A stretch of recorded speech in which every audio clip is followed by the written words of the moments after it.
the data analysis and post lab on these two, please look at the soil salinization first. Soil salinization. If you can't see it, look at a neighbor's. But looky right there, that little 4-sentence chunk at the bottom, you're going to need your own personal unique data plus this data. Is there anybody who did not photograph it or have access to the book face that now needs to come up here and waste my time to photograph it? Hurry up. Get it over with. You probably want to look up and get like a good photo. If you're just getting around to it, you might want to get up here and do the full-size photo. All right. You're going to need your own results plus our combined class results. And man, doesn't that look kind of convincing and solid? All 5 periods put together, that's a pretty clear pattern. There's a couple of strange outliers, but it's easy to imagine how those could have happened. Now, if you look in the data analysis at the bottom by the hole punch, it says an acceptable report will include, and it's got a bunch of underlined stuff. I have to point out, this is the only lab in Apes where you need to have a full-on lab report with all those little sections. And that's only because we're trying to practice for the AP test. All of those little underlined sections, you can just answer in narrative form. See where it says procedure and materials? You cannot use your pre-lab for that. We're just using the procedure in a narrative form, like we took 6 petri dishes and created a spectrum of salinities to soak 10 seed sandwich and paper towels for 2 weeks, and then counted the sprouts. See what I mean by narrative form? That would be an acceptable procedure right there. Yeah? Can it be typed? Never. I mean, unless you're injured or need a special accommodation, but not. Are there any questions about how to do that procedure? Yeah? I put the procedure in the pre-lab. Is that okay? That's right, but no, it's not. Because what you did for the pre-lab was different. No, but yeah, when we were doing it, I wrote it down on the pre-lab. I know. Now I need you to tell a story about what you did, because this is different. So your pre-lab procedure is not adequate. I know it's repetitive. I know. It's Ryan's like, well, I would have to do it now, because I need you to practice for the AP test.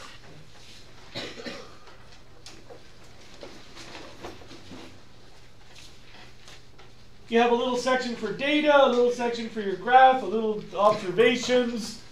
Interesting for you to talk about stuff. Remember to keep it in like full sentences as if you're answering an AP test question. This one is due tomorrow.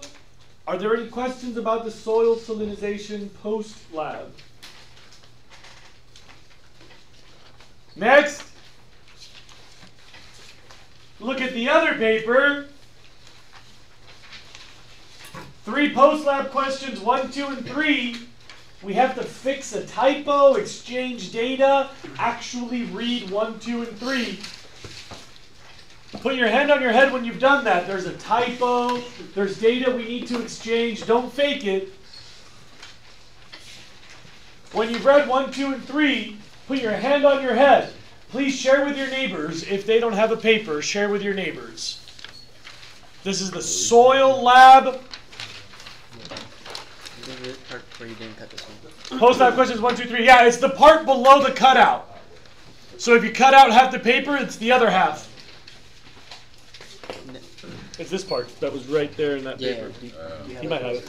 Somewhere in. He's got it right here. Yeah.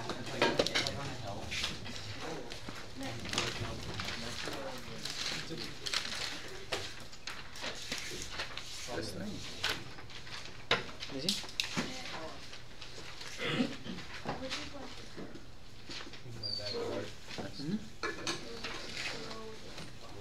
Hand on your head when you read 1, 2, and 3. Yo, bro. Yeah. Negative, Ghost Rider. But you can probably photograph somebody else's back there. Probably you got this? Somebody got this? Penelope, you have it? There we go. Get pennies. That's a good name, right? No, I have a picture.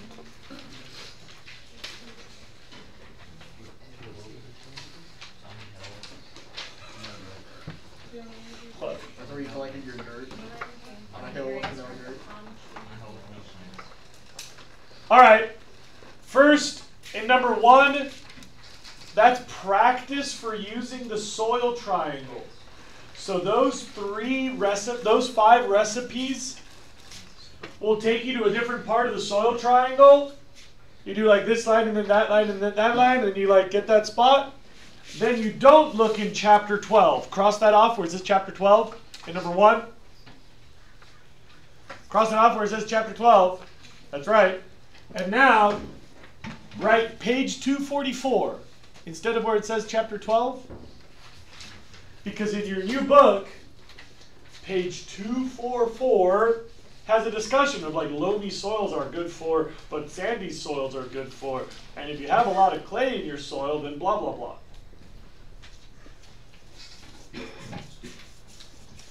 By the way, that's a really AP test kind of question. Like, I'm pretty sure that they've kind of asked some version of that. Then, look at number 3. See how it says you're going to have to write your own discussion of which soils have which characteristics? That's unique. You're going to share data with your group, but you're going to write your own interpretation of the results.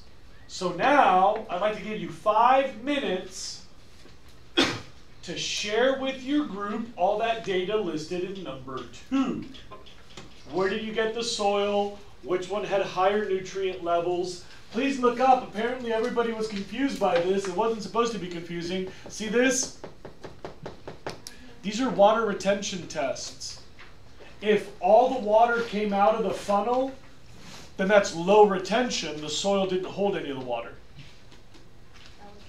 If just a little trickle of water came out of the funnel, then that's high water retention because the dirt in the funnel retained all the water. Low, high water retention, low, high nutrient levels, locations of where you got the soil. If you don't know, please don't make it up. Please don't make it up. Like if you just found a bag in the trash, fine. Don't lie about it. You've got 5 minutes, exchange data, go. 5 minutes.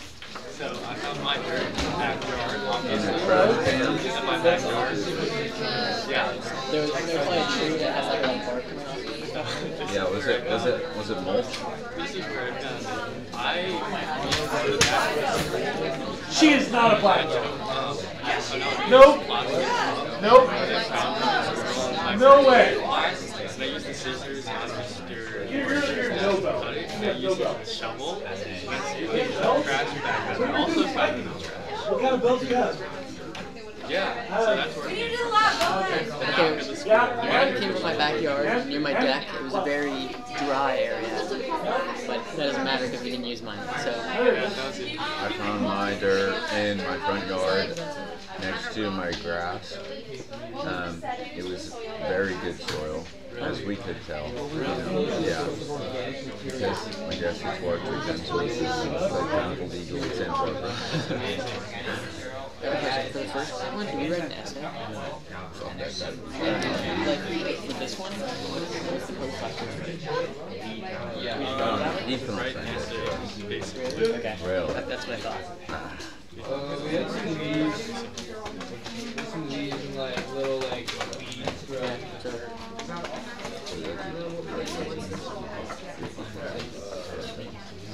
So your soil was illegal. Yeah. My soil doesn't matter. I'm gonna use it. The soil was complete shit. No, my soil is good. like one no water.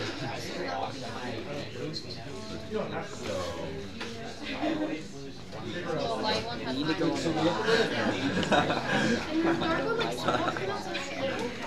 And go to, I don't know what time it is, but find it.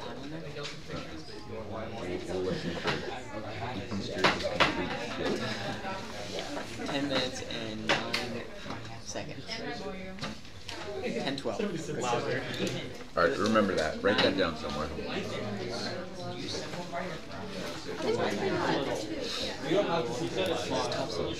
Why'd you write 9? Because you want to go back. Oh, and then listen to the complication plan. No, it wouldn't. Even if it's not one. We're giving them at least taking off like 8 points.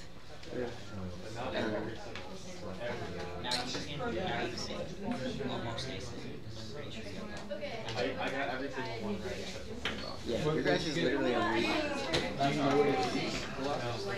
It's technically not Santa Barbara, so. Yeah, it's card. Is it in Santa Barbara? It's in Santa Barbara County, but it's not.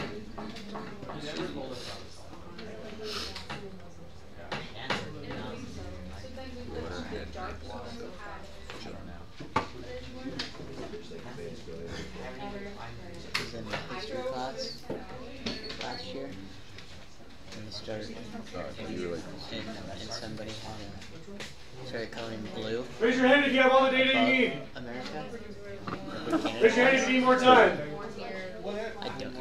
Raise your hand if you haven't raised your hand at all. God, why? Because I don't need extra time.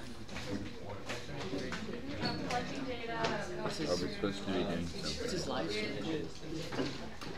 I don't know. It's on YouTube. Apes at SBHS.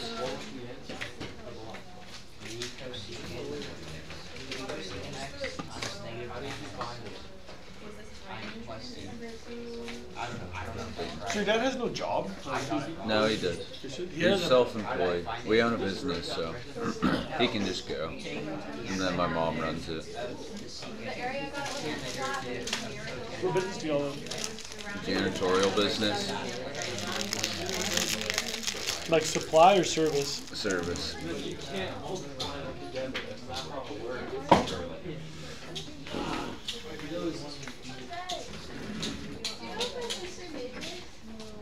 Nope. I think that was Maddie Shelton. And 2 other girls.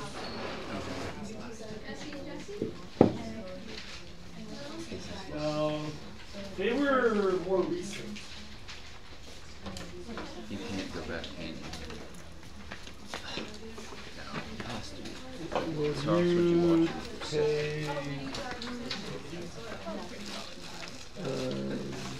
Will you go see if the faucets work? Will you go see if the faucets work down in the outdoor classroom? Another sandwich, huh? I've got 3 more. What do you do for lunch? You know what I'm talking about? Blenders, Chipotle, or South Brunch Coast. right now? Outdoor classroom? The 3 ones and the sinks. So I pre-lunch. just need to see if there's water on down there.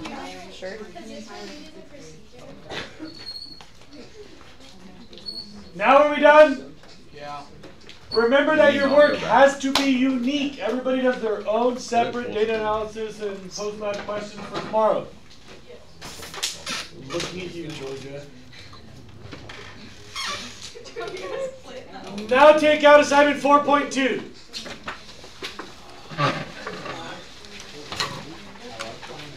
You know why, Georgia? What? You know why? Why? Yeah, I do it. Oh, what? Sorry, let me get the Bob Barker. Price is Right. Yeah, you heard, right? Yes, this all new homework set comes everything you need, including a backpack, a binder, 6 folders. How much do you think this costs? $1,700 a class. What? Huh?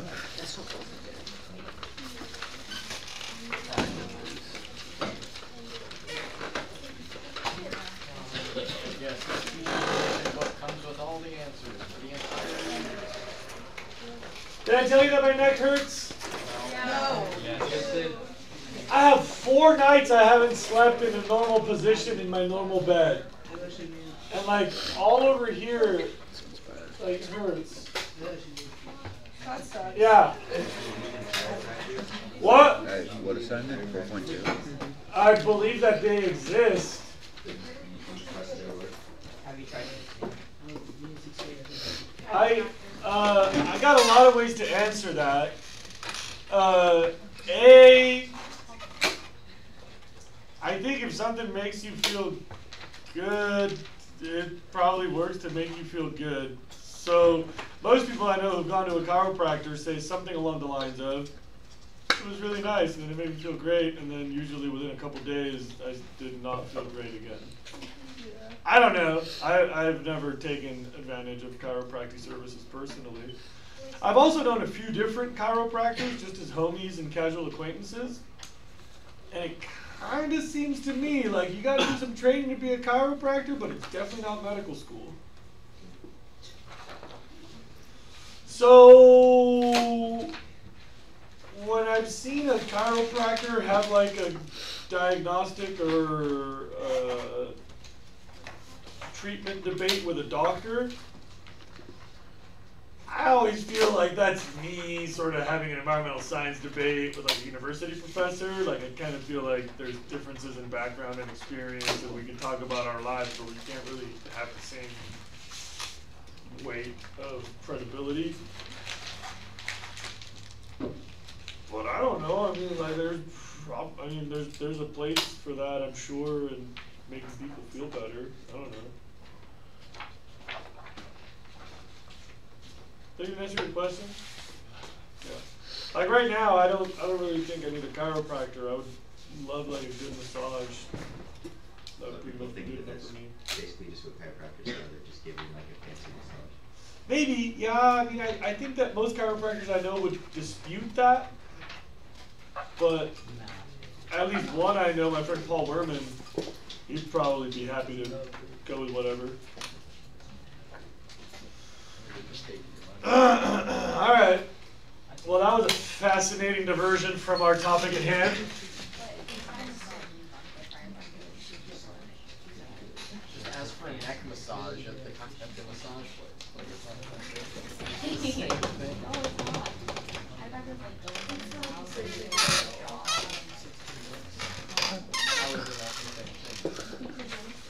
It really hurts. I'm like in a bad mood. Like, I gotta say that when you're having a guy without a medical degree going inside.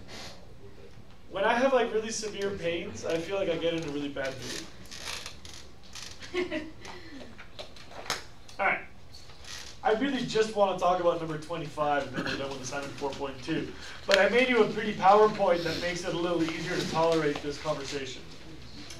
You will be writing stuff today, I think, in number 25, so you might as well get ready for that now. Like, you should be ready to write every day of your school life, but anyway. That's a convenient little pocket. I like that little pocket. It is. About like a line and a half. Got 0 lines left. It does not happen. That's too many zippers, though. It is. 7 zippers. Costco. Crazy. All right.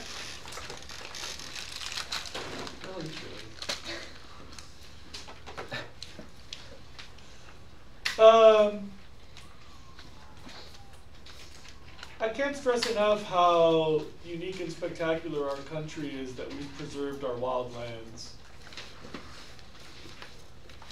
That is such a rare and unique characteristic. Like, you know,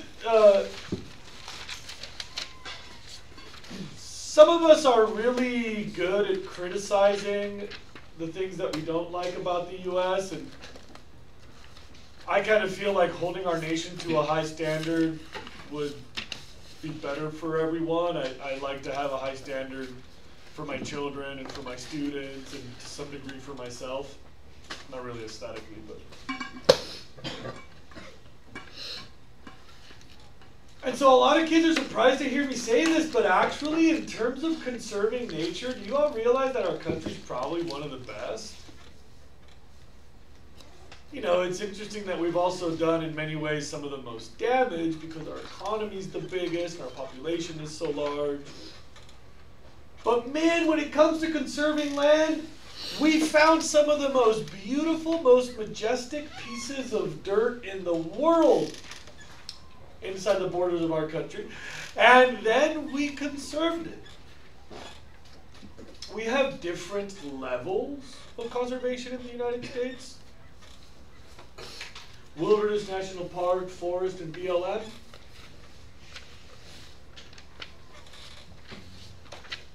And if you add up all the square footage divided by the number of people, Americans have basically the most protected land of effectively any nationality on Earth. Especially to the degree that we protect it. And yeah, I like nature. I think we could do a lot better, no doubt. But we gotta kind of give credit where it's due. If you like nature, you're probably in the right country for that.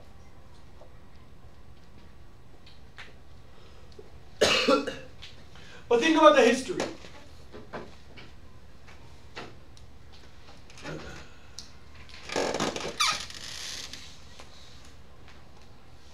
We put most of the United States into private hands.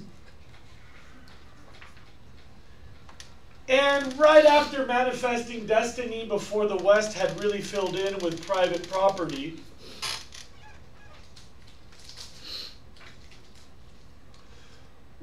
we decided that we should probably save some dirt. Sometime in the 1960s, we passed a series of laws. I mean, starting in the 1930s until the 1960s, we passed a variety of laws that basically gave the federal government control of a lot of the dirt. And you can see that at that time, there was a lot more dirt available on the left coast. You can see that from Tejas up to North Dakota and all the way to the right. Most of the older Europeanized United States had gone into private hands, but most of the frontier states had not. And so we preserved a big chunk of that. Check out Nevada, 84.5%. Alaska, 69.1%. Utah, 57.4%. Oregon, 53%. That's like really significant. That's more than half of a bunch of states. You know, compare that to like Maine, that's 1.1%. Or whatever that one state is right there. That says 0.4. Is that Delaware? Connecticut? Whatever. Anyway, those states that I don't have to know about.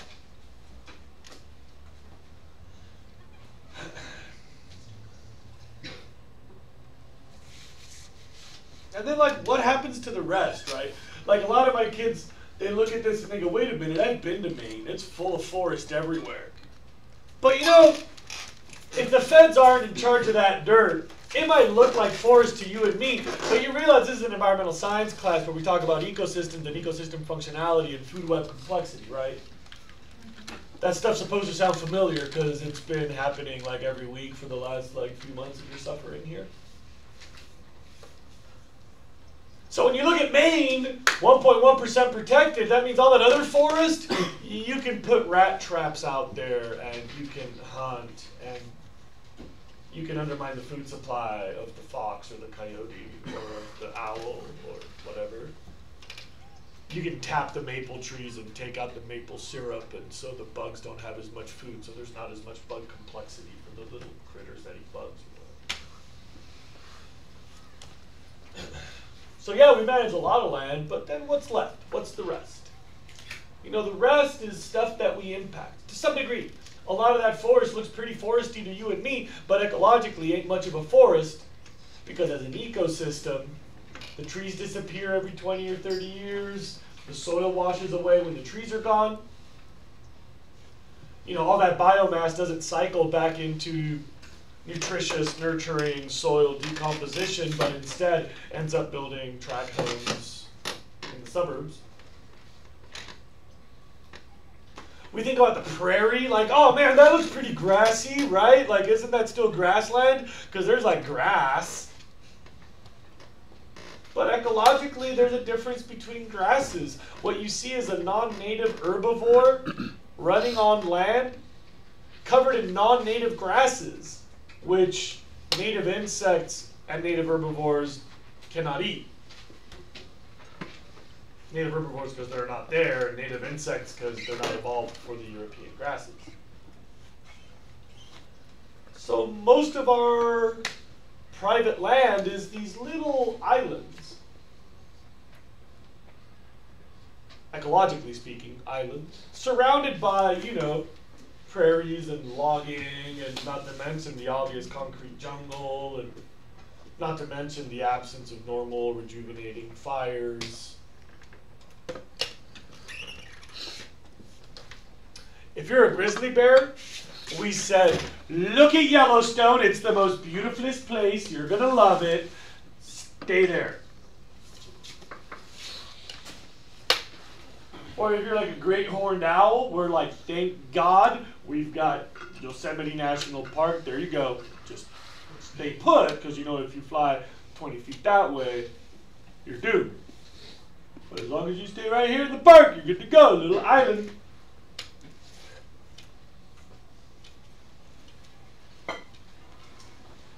And there is some really beautiful stuff in there. My favorite owl, the great gray.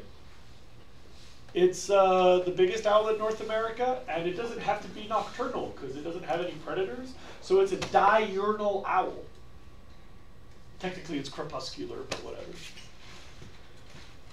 Sunrise and sunset, you know, dawn and dusk.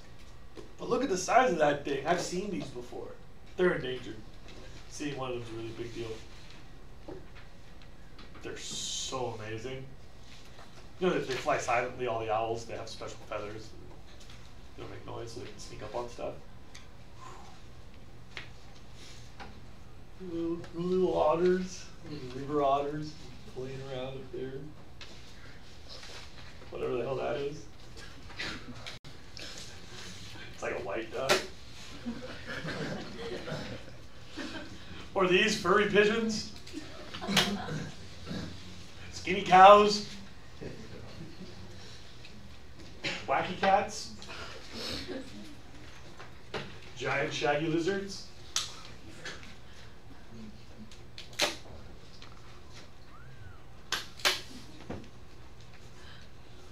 There's all this cool stuff that we are legally responsible to protect. You know, we got this thing called the Endangered Species Act, where we passed a law that we wouldn't whittle down our biological complexity anymore. 1969 or 71 or 72 or something like that, before I was born. And then we said, here, you're all right. Just stay in this one little, one grizzly bear, one chunk of dirt, good enough. You just stay put right there. Just keep eating. Just don't fall off that tree. But it's important to point out that our really good ideas didn't have a lot of key ingredients. You do need to know this, and you got to get ready to start writing. We didn't really plan for issues that now we realize are important to that muskox and moose and snowy owl. But now we realize that genetics is a big deal, you know, like in the 1960s and 70s, genetic continuity, genetic risk, genetic bottlenecks. We weren't really hip to that science. 1960s, 1970s, policymakers hadn't really considered climate change. A lot of scientists already knew about that, by the way. I should point out that climate change is really old science, but it just didn't have a policy outlet in the 60s and the 70s. So. Leaving everything stuck in a little island turns out to be kind of a clumsy method of conservation.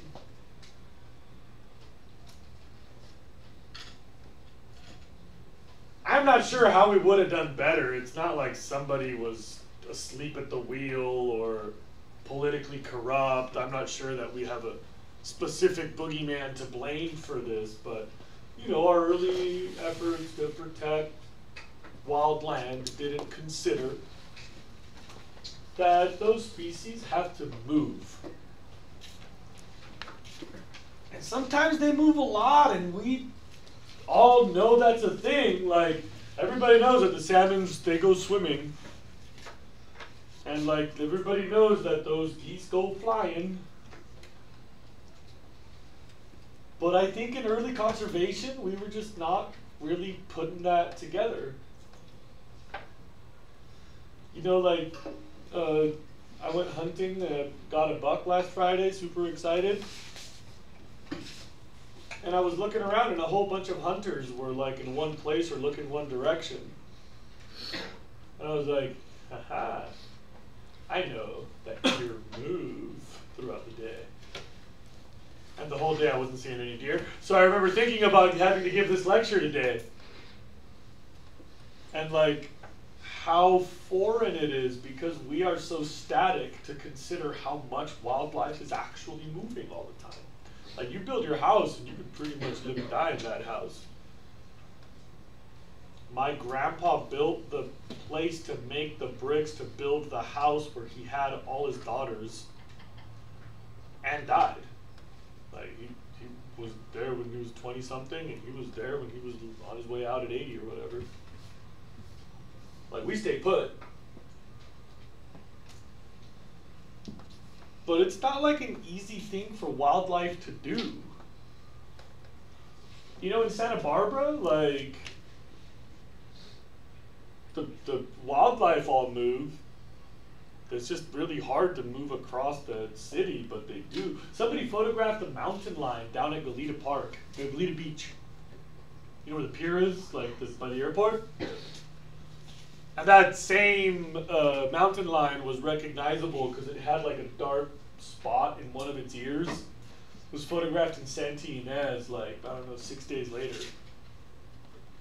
Like, 6 days, you know, like, you didn't take the Amtrak, like 6 days. That means you had to like cruise through like urban, like he was in your backyard or your backyard or your backyard or your backyard or someone's backyard, all the way cruising through Goleta, up into the foothills, you know. Up over like West Camino Cielo. Hopefully walked around the Winchester Gun Club just in case. Ricochet.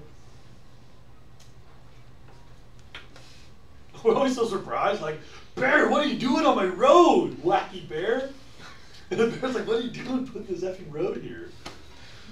I divide a nickel for every time I've seen something cool on the side of the road, or even worse, like something that was previously cool on the side of the road. It's so obvious. How come nobody thought about this? But now we realize there's step 1 and step 2 for conserving land. You got to protect all the bullseyes, and then you got to interconnect them.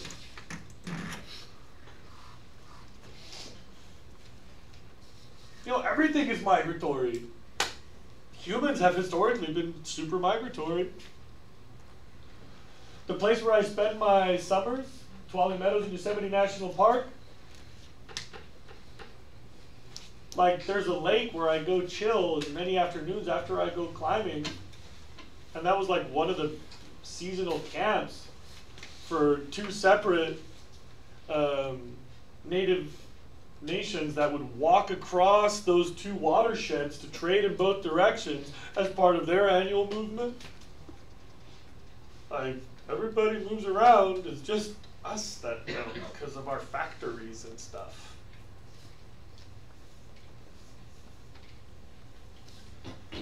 So now we could just protect our little core areas that are nice and special. Sure, we still got to make sure that they're interconnected. For examples, like small scale, large scale migrations and waters. I'll show you pictures of each. Number 1, small scale, like a land bridge. Check that out. That's a bridge for dirt and bushes and trees. Because you all know that on the Autobahn they drive pretty fast? And like, if if you hit a deer going 25, you're going to ruckus that deer. But if you hit a deer going 125, it will flip your car. Like it'll blow up a deer, but it'll flip your car too. So, you know, to like keep humans safe, there's a lot of places that make land bridges.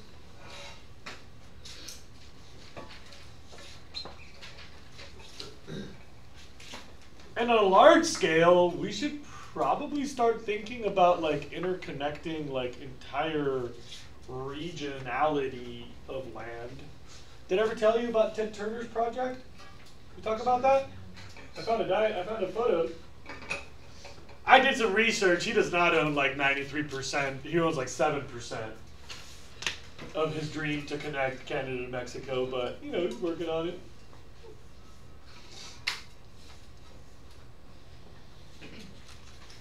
Apparently his hope is not actually to purchase it all, but to gain easements and set aside land in conservation. So you can still own that piece, but let's just make it into a Nature Conservancy easement so that wildlife can go through your land, onto my land, onto his land, through my land, onto his land. And he's just hoping to make this project to interconnect a variety of ownerships.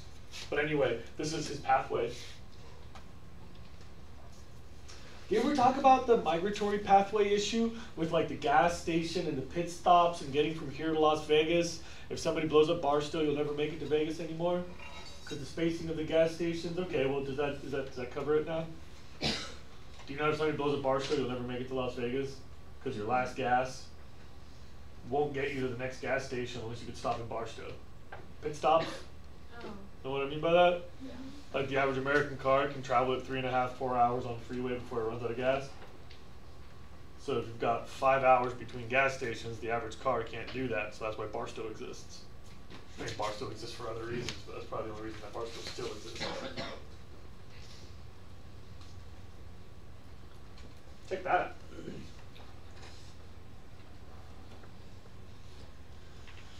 These are called the Pacific Flyway, the Central Flyway, the Mississippi River Basin Flyway, and the Atlantic States Flyway. And check that out. Each of those little duck silhouettes, they're little ducks. Each of those duck silhouettes are areas that are visited by significant populations of migratory animals, right? So look over there, like in Southern California.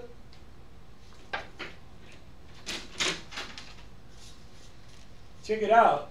Like if you look between like the Los Angeles San Gabriel Hills and the California Bight, like you see that big swath with no stops? That's the Ventura River. And that big spot up there, that's like the San Valley. What do you call this valley right here? Where Bakersfield is? Everybody know what you call that? The Valley? Yeah, alright, so that spot, you know, it's all full of farms now. It used to have a whole bunch of wetlands, but now they have a bunch of farms. Because wetlands make really good farms, we talked about that. So all those wetlands got kind of leveled off, and then we stopped all that water, and now we just irrigate the desert there to make, okay, well, check that out. If it wasn't for a couple of these little stopping points, like in the Antelope Valley and near Gorman, we could probably break, or maybe in the Northern Valley, we could probably break the Pacific Flyway. Like some of those little puddles up in the hills, they're actually like hella important. We did not protect a lot of those. Nobody was like, yo, save that place that gets all muddy and full of mosquitoes part of the year. Like that was not up there with Yellowstone. The Yellowstone Glacier and then those puddles that get muddy and full of mosquitoes for a few months a year. But, you know, they have critical importance. And everybody knows about the waters. And have you all heard about the dams of the salmon? That salmon can't swim up dams? You know, salmon migrate in rivers and dams prevent them. Has this reached like the popular, like how many of you have heard of this concept that dams prevent salmon? Like this reaches high school kids these days? Like you're hip to this concept? So we have dams on rivers and not everything can swim through those dams. Okay, so like salmon, river dams, problem for them. As it happens, you know, that's a problem in all creeks. How many of you know the Mission on-ramp to 101, Mission Street, 101 overpass, east side, west side divide? So there's like a gas station, I think it's a USA gasoline gas station. As you're heading toward the Mesa or whatever, you come off this side, Mission, go past the gas station, there's a bridge right before you see the 101. If you look down at that bridge, there's like a little concrete ditch right there. How many of you are familiar with that spot in the world? Okay, so that spot is one of these. It's a barrier to migration. There's a whole bunch of like salamanders and frogs that can't walk across all that stretch of hot concrete. Think of all the ways that we've prevented wildlife from moving with like little tiny chunks of concrete or like whatever that does.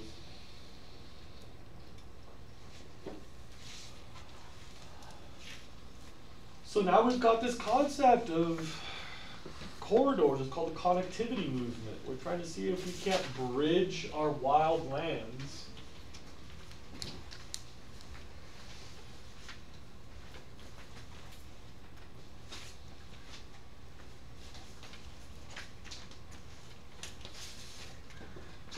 Because the ecosystems matter, so their diversity matters, so you got to keep all the pieces from going extinct, so you got to save some land that has all the normal food webs and ecosystem connectivity.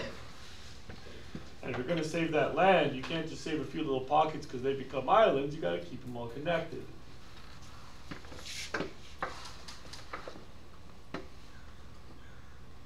Just when you think you remember everything I've said so far, I got more details about how that works. I got a whole semester to go here.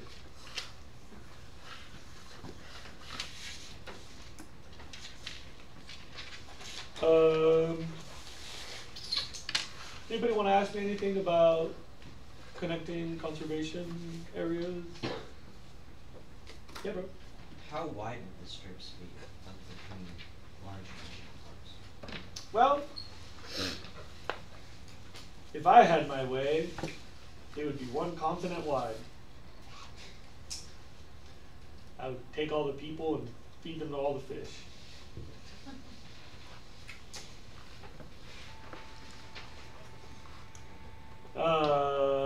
But I'm not sure that that's realistic, and so what we always end up doing is just taking what we can get and trying to keep pushing that. You can see why politically this gets really difficult, right? People are always like, dude, what's up, Obama? You always want me to pay more taxes and set aside more creek beds. You feds, you can't even run what you're doing. And yeah, man, like I want to be even more conservation. Like I'd like to keep pushing that because it could get better. Like we would see gains, you know, we would have more salmon and deer to shoot and stuff. Like there would be benefits. More places for kids to go run around and have fun, and there would be like cleaner water to go surfing in, and weather would be more stable and predictable and stuff. And no, stretch. Anybody want to ask me anything about number 25? Please take a second to look at assignment 4.2. You can ask me whatever you want, but if you don't ask me now, I'm going to quit. Ask me whatever you want for 4.2. Yes, Keela? So wilderness is only where there's like an ecologically stable like biodiversity food web? Complicated. Wilderness is a legal term. Wilderness is a type of management that leaves no human impact. So theoretically on wilderness, you shouldn't find a footprint that's more than a year old. So Yosemite National Park is not wilderness because we have camping spots all over it? Yosemite National Park is 95% managed as wilderness, 5% managed for user experience. That's the Yosemite Valley Master Plan, the Tuolumne River Master Plan, the Tuolumne Meadow Master Plan, those ones. Yeah. What else? Ask me, ask me, ask me.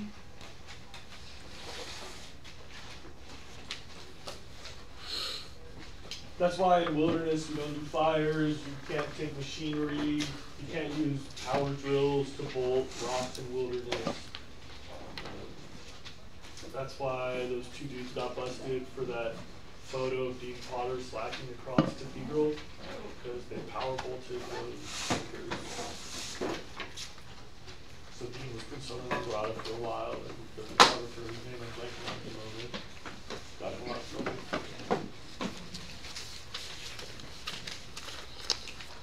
Nobody wants to ask me anything else about 4.2? Derek, will you please hit the stop streaming button?